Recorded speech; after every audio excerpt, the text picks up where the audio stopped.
आगे बढ़ते हैं, अगला क्वेश्चन करते हैं। क्वेश्चन 27 इजी क्वेश्चन है, this you can do it. G एक ग्रुप है, okay, G is a group. H जो है form elements like a diagonal, okay, G comma G, where G belongs to G. Okay, this is a subset of G, product of G with G. Okay, show करो कि H is a subgroup of G, product of G with G. Okay, easy है, routine verification है। E belongs to H, therefore H is non-empty.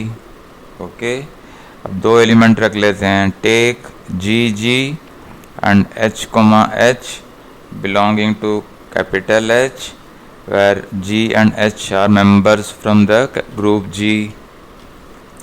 Close है, product से closed है और inverses में closed है, बस इसी को वेरीफाई कर लो। ग्रुप तो ग्रुप सब ग्रुप हो गया। So G G into H H, it is nothing but G H comma G H, so this belongs to H.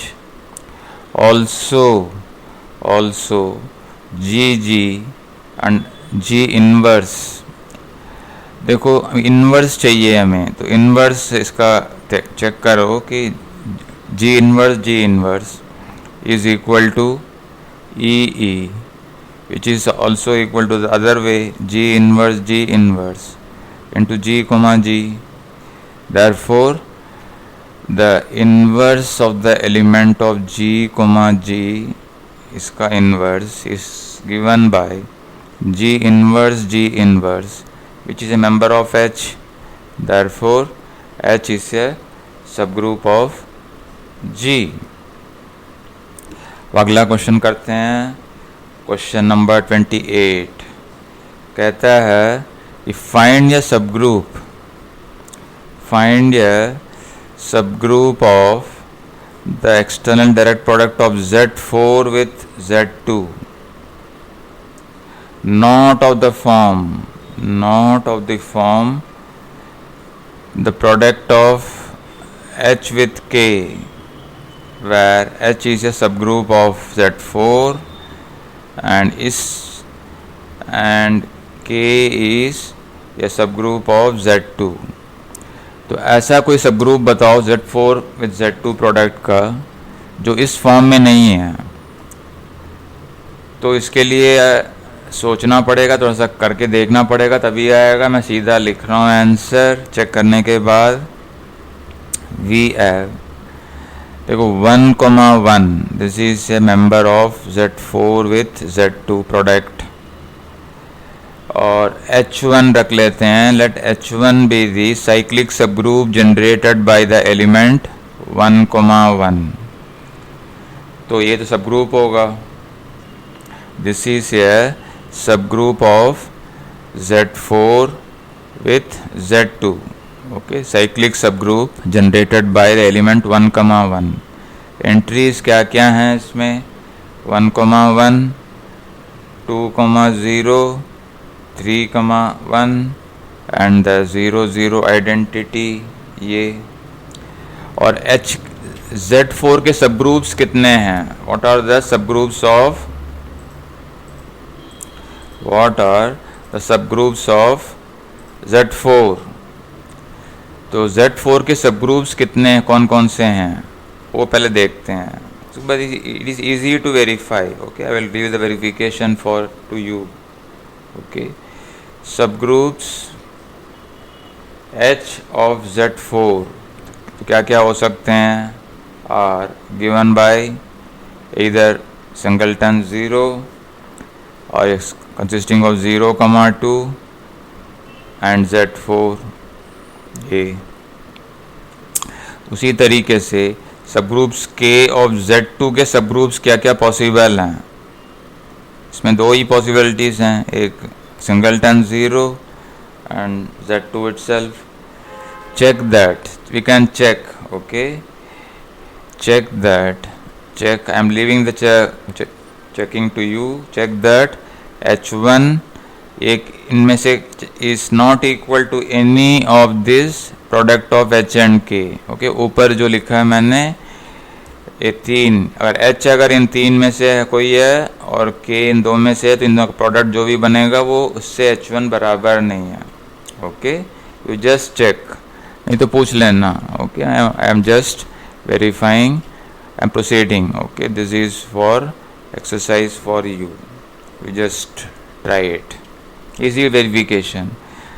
So question number 29, find all the subgroups of order, find all subgroups of order 3 in the direct external direct product of Z9 with Z3. okay, so देखो सब groups के लिए पहले order 3 वाले जो सब groups हैं prime order होगा तो वो सारे साइक्लिक होंगे, तो हम लोग साइक्लिक सब ग्रुप्स निकालेंगे। तो ऑर्डर ऑफ कितने एलिमेंट्स हैं जिनके ऑर्डर 3 है वो फाइंड करेंगे, तो उससे हमें पता लग जाएगा। Okay, since A group of order 3, since A group of order 3 is cyclic, since A group of order 3 is cyclic, so we find the number of cyclic subgroups. Okay, we find the number of cyclic subgroups of, we find the number of cyclic subgroups of the product Z9 with Z3 of order 3, of order 3। तो पहले कितने elements हैं वो ढूंढते हैं। Okay, number of elements. Okay, first we find, इसी के लिए we find the number of elements, we find the number of elements of order 3, number of elements of order 3 in the direct product of Z9 with Z3। Okay, so इसी के इसमें same analysis आप लोगों ने कई बार देख चुके हैं आप लोग, तो इसको भी आप लोग खुद ही कर सकते हो। So take an element of Z9 with Z3 be such that order of the element AB is equal to 3। So this implies LCM of order of A and order of B is equal to 3। So possibilities क्या क्या होंगे इसको मैं table form में मैं लिख रहा हूँ। So possibilities are we are the following possibilities. Order A के लिए क्या क्या होगा, ऑर्डर बी के लिए, और नंबर ऑफ एलिमेंट्स कितने हैं, और जनरेटर्स भी हम लिखेंगे। I will just write some generators. 3 हो सकता है कि दोनों का ऑर्डर्स 3 हो तो एलसीएम 3 मिले। सो एक का ऑर्डर 3, एक का 1 और एक का 1 और एक का 3, और यही इतनी ही पॉसिबिलिटीज़ हैं और कोई पॉसिबिलिटी नहीं है। ओके, सो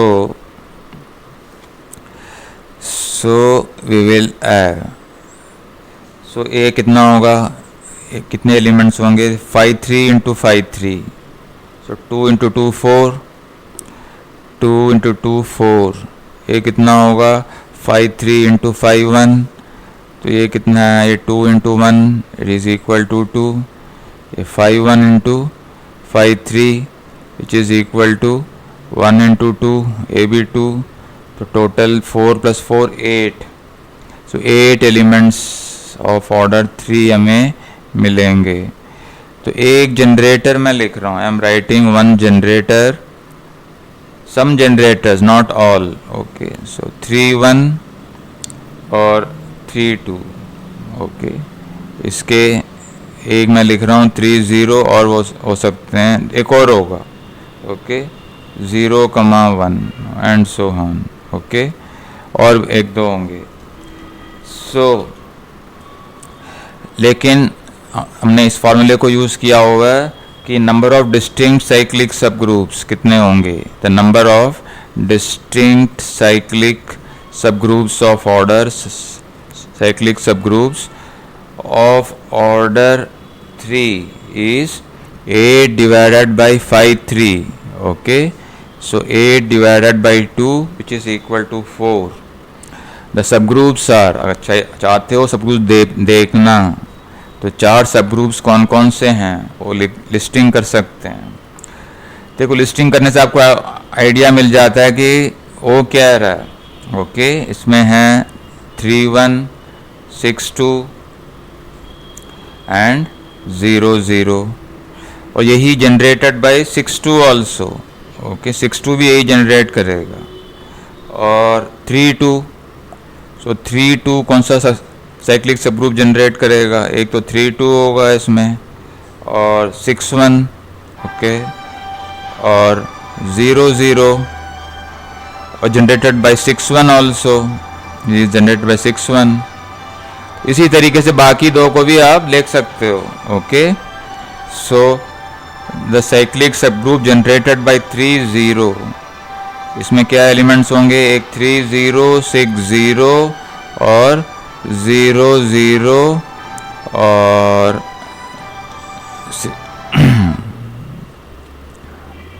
0 0 और is also generated by the element 6 0. Okay, वो भी यही होगा।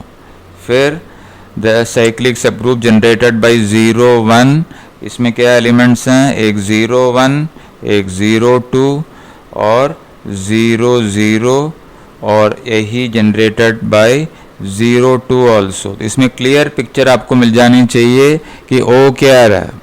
ओके, दो दो क्या, इसीलिए हमने डिवाइड किस लिए किया, 2 से डिवाइड किया। टोटल पहले 8 मिले generate, number of elements, so number of elements divided by 5d। Okay, so वही फॉर्मूला है for the number of distinct cyclic subgroups of order 3।